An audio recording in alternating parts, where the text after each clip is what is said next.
dear beloved, Boss Mike, Cervera!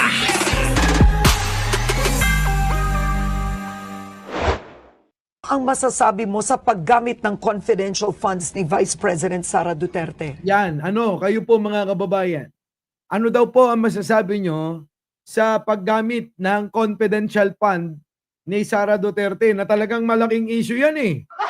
Na malaki talagang, malaking kinasasagputan ni Sara Duterte. Ang paggamit ng confidential fund na hindi natin malaman kung saan napunta. Diba, munting tinig? Oo, kayo ba'y nasa Mindanao pa rin? Nasa Sultan Kudarat pa rin ba kayo? Ay, umuwi na kayo? Oo. Ano? Sagot!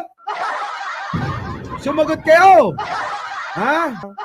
Sagutin ninyo. Ano ang masasabi mo sa paggamit ng confidential funds ni Vice President Sara Duterte? Oh, ano masasabi nyo? Si Sara nga, hindi masagot, ano? Si Sara nga, hindi masagot, mga kababayan, eh. Alaga, 143, ano? Ha? Nangarag na itsura ni Bicol. Anong hindi mangangarag yan? Hirap na hirap manalo. Abay, pagka natalo yan, eh. Alam nyo, pag natalo yan, abay, napakalaking dagok sa kanya yan. Bing Santos. Bakit kanyo? Abay, self-proclaim itong ano eh. Ha? Kingmaker daw eh. Oh. Ha? Diba? Tapos hindi siya mananalo. Oh. Ginamit ba o binul siya? Ewan ko nga eh. Butiki ba? Parang kamukha na ni Panelo, ano? Ay, hindi mo kami manloloko. Ano Panelo? Panelo, di mo kami maloloko. Ito na. Tutot maker. Ano ang masasabi mo sa paggamit ng confidential funds ni Vice President Sara Duterte? Ayan, Kulims, ang tanong. Wag lang daw si Sara Mau ang imbestigahan. Ninakaw at nilustay. Nako, grabe. So, sige, tuloy natin. Si Panelo na lang ang sumagot, ano? Pasagutin natin. Mga kababayan, bago kayo, bago ang lahat, huwag niyong kakalimutan uli ang mag-like. Tuloy! Ano ang masasabi mo sa paggamit ng confidential funds ni Vice President Sara Duterte? Hindi lamang dapat yung kay Vice President Sara Duterte imbestigahan. Lahat Ang layo naman ng sagot. Para namang sagot ng bata. Tinatanong ko, ano masasabi mo sa confidential fund ni Sara eh? Ang sagot mo dapat imbestigan lahat. Ang layo ng mga katwiran ng mga DDS, mga kababayan, Maring Mine, Black King, Marian Tomas, ano masasabi nyo? Marina Labayo. Ang layo na sagot. Sabi ba naman, ang tanong lang naman netong si host, anong masasabi mo sa confidential fund ni Sara Duterteng, may sira ang ulo? Sagot ba naman ay dapat hindi lang ang confidential fund ni Sara Duterte, dapat lahat ay imbestigahan. Anak ng pating naman talaga, anong klaseng sagot yan? Pambata eh. Para bang, bakit ako lang? Bakit ako? Ba't ako? Nagiging paniki pala to. Nagiging paniki, mga kababayan. Tuloy. ng gumagamit ng confidential funds kung may iimbestigahan lahat. Pero Ang problema nga. Sige, pagbigyan na natin yung sinasabi niya. Ang problema nga, ang madumi ang confidential fund si Sara. Abay, total naman, Vic Rodriguez, ikay abogado, kung may nakita kang mali sa mga sa mga confidential ng iba diyan. Tulad ng kay Baste, mamaya tatalakayin natin. Abay, biruin nyo, dinaig niya pa yung 3 pinakamalalaking syudad sa Pilipinas para lang sa syudad sa may Mindanao, mga kababayan. Abay, grabe. Kita nyo? Abay, sobrang takaw ng confidential fund netong mga Duterte. Tuloy. Pwedeng isa ang lang. tanong is about Sara Duterte. So, kita mo, kulang na lang sabihin ni Karen, ang bobo mo. Diba? Ang tanong lang naman yung confidential fund ni Sara Duterte alone. Yun lang. Yun. Bukod. Solong tanong lang yun Nandadamay ka kasi eh. Di ba? Nang gumagamit ng Eh, ang layo na sagot sa tanong. Oh. Confidential funds ni Vice Ulit. Ulitin natin. Baka mamaya mamali tayo. Ano ang masasabi mo sa paggamit ng confidential funds ni Vice President Sara Duterte? Hindi lamang dapat yung kay Vice President Sara Duterte imbestigahan. Lahat ng gumagamit ng confidential funds, kung may iimbestigahan, lahat. Kita mo? Ang layo na sagot sa tanong. Babarayin tuloy siya ni Karen. Pero Hindi pa pwedeng isa ang lang. tanong is about Sara Duterte. Ang tanong ay about Sara Duterte lang. Si Vic Rodriguez nandadamay ka eh. Kaya tama lang na mawala ka sa tabi ni Pangulo eh. Kung hindi, malamang eh. Ikaw din yung topic ng mga vlogger eh. Mga kababayan, Binig Nobier. Sige tuloy, ang layo. Ang layo ng sagot sa tanong. Ayan tuloy, binunatatasan nito. Ni Karen Davila. Pakinggan ninyo. Karen Davila. Ng confidential funds, kung may iimbestigahan, lahat. Pero Hindi pa pwedeng isa ang lang. tanong is about Sara Duterte. Ang tanong is about Sara Duterte lang. Di ba? Nandadama. Huwag nyo nang pansinin yung noo. Kaya siguro namamali eh. Pinapansin nyo yung noo. Okay, eto na. Jingkoy tahimik kayo dyan. Perlita de la Paz. Eto na. Banata mo. Banata mo! Imbestigahan. Lahat ng gumagamit ng confidential funds, kung may iimbestigahan, lahat. Pero Hindi pa pwedeng isa ang lang. tanong is about Sara Duterte. Yung paggastos niya ng confidential funds, sinabi niya hindi siya magpapaliwanag sa Kongreso. Tama ba yon? Tama. Sa pag Kita nyo? Tama ba yon? Sabi ni Vic Rodriguez, tama. Tama, bakit? Kasi against ka na kay Pangulong Bongbong Marcos. Pero kung ikaw ay hindi nandoon, mali. Sasabihin niyan, Sara Roque, sasabihin niya, mali. Kailangan niya na ipaliwanag yan dahil hinahanap nila Boss Mike. Di ba, Jimmy Presto? Hinahanap ng mga Pilipino. At saka yung isang vlogger. Karina, Evelinda Villanueva. Tuloy, bakit? At binibigyan siya ng COA until January or February. Anak ko, palusot nyo lang yan. Pakinggan nyo maigi yung katwiran neto, ha? Pakinggan nyo. Binibigyan ng COA, dinahilan mo pa yung COA. Tama, sapagkat binibigyan siya ng COA until January or February of this year to comply with documentation. Kita nyo, to comply the documentation, yung kulang daw. Mga kababayan, kulang. Ang mga pinasang nauna, mga kababayan, ay yun na yung binusisi, yung mga nauna. Nagets nyo, mga kababayan? Ang sinasabi niya, totoo, binibigyan pa ng hanggang January, hanggang February, etong si Sara Duterte para maibuo yung kanyang report sa COA. Pero mga kababayan, eto naman yan. Ang binigay ng COA na inimbestigahang mga dokumento ay yung mga nauna na mga ipinasa ng opisina ni Sara Duterte. Ibig sabihin, yung mga nauna na yon, pinasa na naipasa na. Yung iba, yung karugtong, yung kasunod, na kulang pa na ipapasa ng opisina ni Sara Duterte, abay dapat ding imbestigahan dahil yung mga naunang ipinasa ng opisina ni Sara Duterte ay puro palpak. Yun.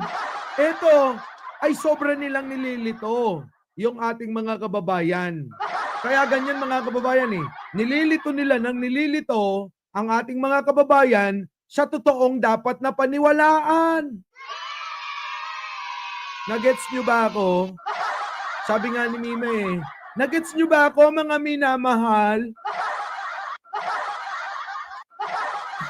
Di po ba, mga minamahal? Ayos di ba? Gets nyo na. Ito na.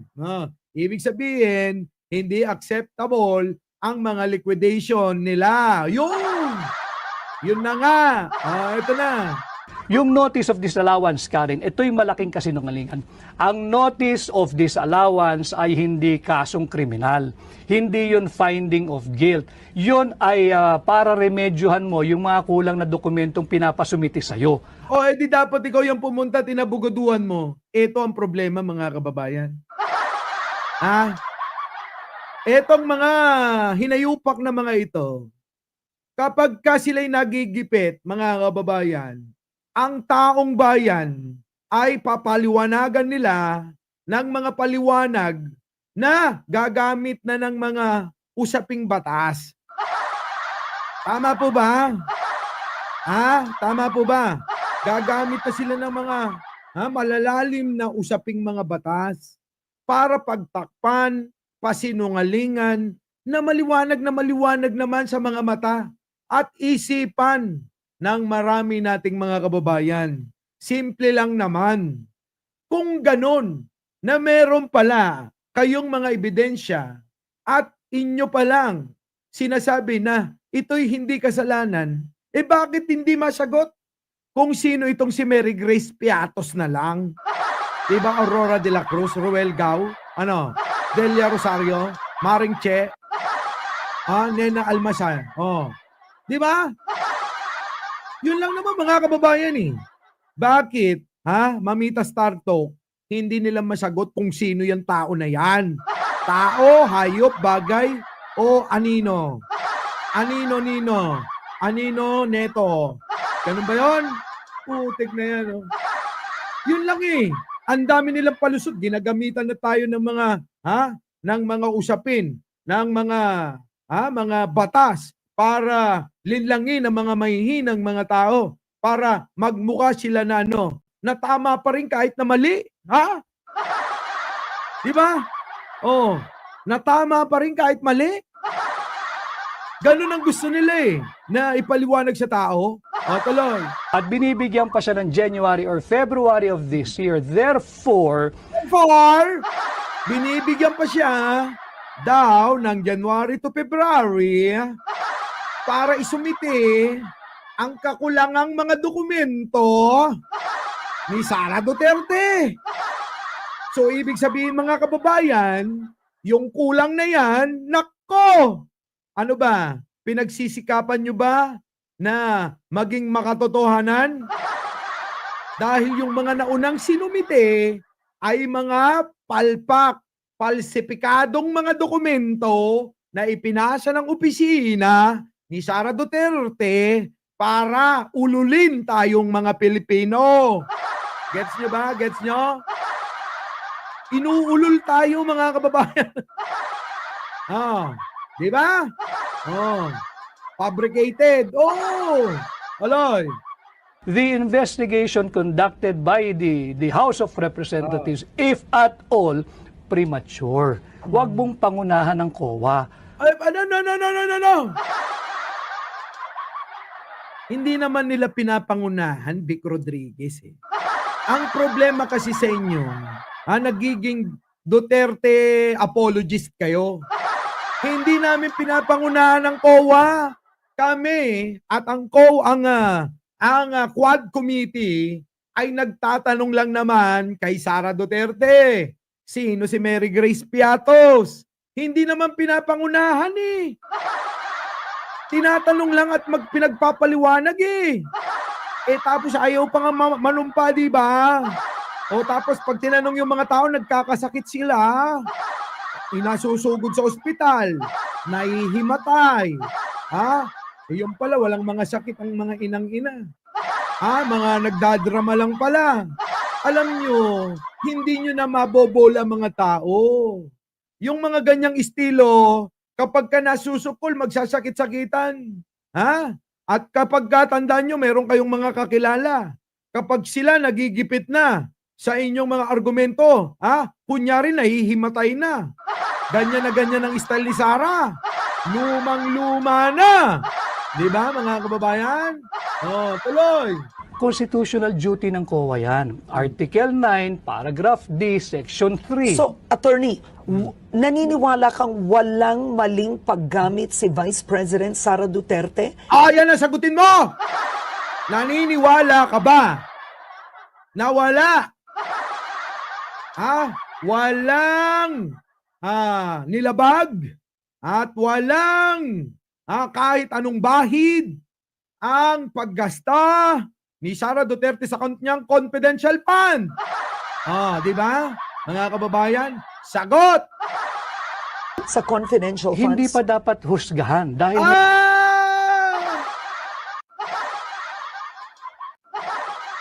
Kita nyo, wag daw husgan muna. Antayin daw muna yung COA. Playing safe,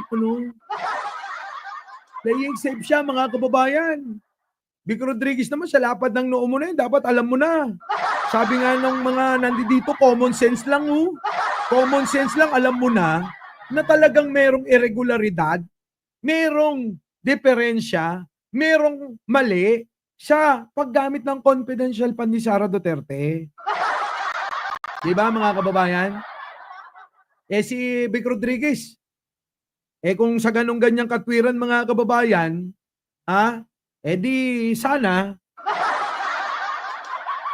parang sinasabi niya na mas mahusay pa tayo at mas alam pa natin na meron talagang irregularidad, pagkakamali, at pang-aabuso sa paggastos ng confidential fund. Tama po ba, mga kababayan? meron pa siyang period to comply. So lahat ito premature. Let COA do its job. Huwag pakialaman ng Kongreso yung trabaho ng COA because it is not... Hindi nga pinakikialaman. Ang Kongreso ay nagtatanong lang. Tatanong lang tayo, di ba? Tatanong lang kami. Kaya lang, nagkakaroon ng agam-agam, nagkakaroon ng kabuuan kaisipan, ang taong bayan katulad ko, bakit nga ba hindi masagot ni Sara? Bakit nga ba may mga pangalang may Grace Piatos?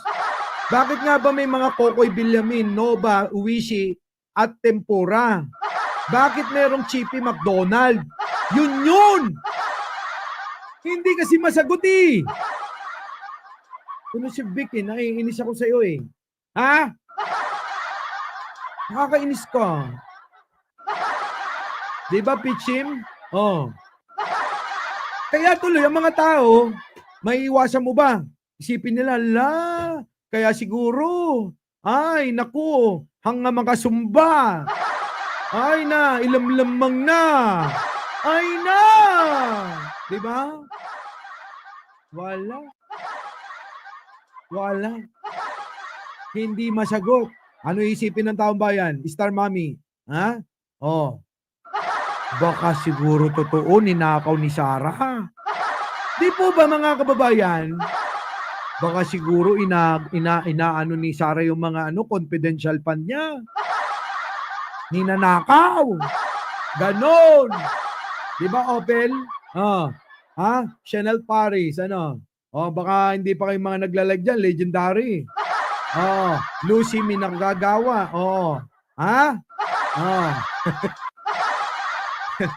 Panoorin nyo yung katwiran. Pasok! Ano ang masasabi mo sa paggamit ng confidential funds ni Vice President Sara Duterte? Hindi lamang dapat yung kay Vice President Sara Duterte imbestigahan. Lahat ng gumagamit ng confidential funds, kung may iimbestigahan, lahat. Pero hindi pwedeng isa lang. ang tanong is about Sara Duterte. Yung paggastos niya ng confidential funds. Kita nyo, butata, di ba? O binutata ka ni Karen Davila, Vic Rodriguez, nakakahiya. Sabi niya hindi siya magpapaliwanag sa Kongreso. Tama ba yon? Tama, sapagkat binibigyan siya ng COA until January or February of this year to comply with documentation. Yung notice of disallowance, Karen, ito yung malaking kasinungalingan. Ang notice of disallowance ay hindi kasong kriminal. Hindi yun finding of guilt. Yan ang problema eh. Kapag ka-ordinaryong tao nagnakaw ng mangga, mga kababayan, kulong ka. Pag nagnakaw ka ng bilyon-bilyon, wala, hindi yan mahinang kaso lang yan. Di ba, mga kababayan? Ganyan sila eh. Yun ay para remedyohan mo yung mga kulang na dokumentong pinapasumiti sa'yo. At binibigyan pa siya ng January or February of this year. Therefore, the investigation conducted by the House of Representatives, if at all, premature. Huwag mong pangunahan ng COA. Constitutional duty ng COA yan. Article 9, Paragraph D, Section 3. Ayan na mga kababayan yung sinasabi ko sa inyo. Gagamit sila ng mga batas na hindi na mauunawaan ng mga ordinaryong taong tulad natin. Bakit kanyo? Kasi nga nasusukol na ang mga tao maliwanag na Sa mga bobot tangang DDS lang, malabo. Bakit hindi nila maunawaan na itong si Sara ay talagang may tinatago? Hindi nga makasagot. Tuloy. Attorney, naniniwala kang walang maling paggamit si Vice President Sara Duterte? Tumbukin mo! Wala, meron. Yun lang. Kasi kami naniniwala. Dahil ginagamit namin yung common sense namin. Di ba? Na meron talaga. Tuloy. Sa confidential funds? Hindi pa dapat husgahan dahil meron pa siyang period to comply. So lahat Wala pang umuhusga, kami lang. Hindi naman siya inusgahan ng Quadcom. Kami lang. Kaming mga taong nanonood. Siya kung ano-ano. Ang mga pinapaliwanag sa Quadcom. Tama po ba? Tayo lang ang umuhusga. Kasi nakikita natin, pinapanood natin, nakaantabay tayo lagi. Na si Sara Duterte ayaw dumalo. Yung mga tao lang pinapadalo. Tapos nagkakasakit yung mga tao. Malalaman natin, wala palang sakit. Ha? Yung isa naman, hina-high blood. Ha? Tapos yung mga bobot tanga namang mga DDS naniniwala. Di ba? ito premature. Let COA do its job. Huwag pakialaman ng Kongreso yung trabaho ng COA because it is... Wala namang nakikialam. Ito naman, nililito mo yung mga tao. Wala liliwanagin ko. Walang kongresista na nakikialam sa kaso. Bakit? Sila ay sisilip lang doon kung ano yung mga naaabusong mga batas ni Sara Duterte.